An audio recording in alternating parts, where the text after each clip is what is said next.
Rukun negara bukan sekadar di bibir tetapi di dalam jiwa. Bismillahirrahmanirrahim. Assalamualaikum warahmatullahi wabarakatuh. Salam sejahtera, salam Malaysia Madani dan salam perpaduan.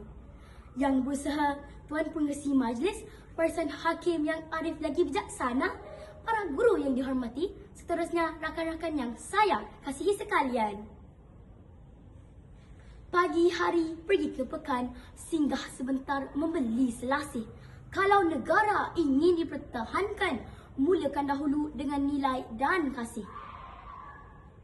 Hadirin sekalian, apa gunanya kita menghafal rukun negara jika kita gagal menghayatinya?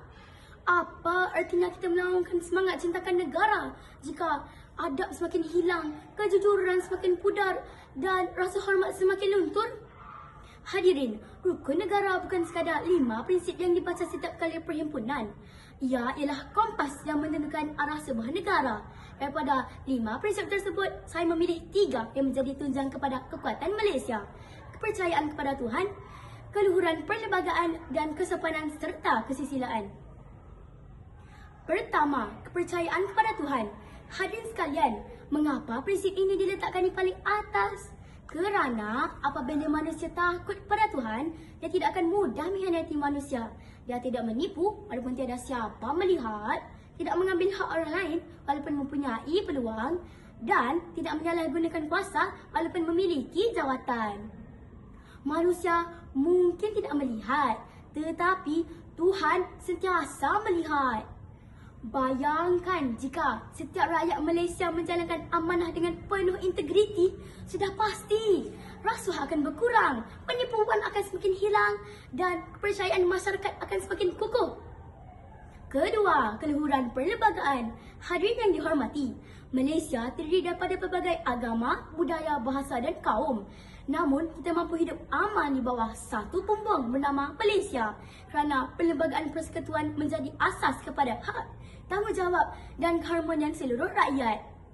Sejarah telah mengajar kita bahawa apabila perpaduan retak dan rasa hormat terhadap asas negara mula terhakis, kesannya amat menyedihkan.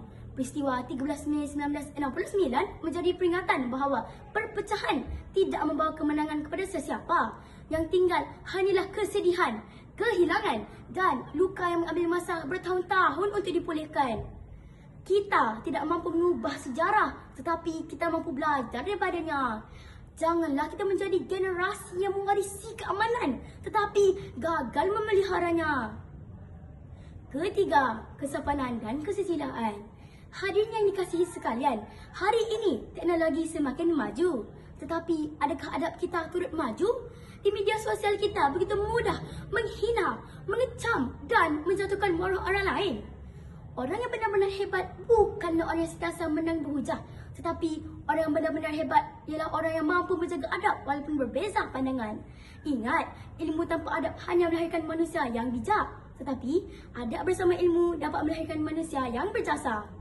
Malaysia tidak membolehkan lebih ramai rakyat yang sekadar menghafal rukun negara. Tidak. Malaysia membolehkan rakyat yang sanggup menghidupkan rukun negara.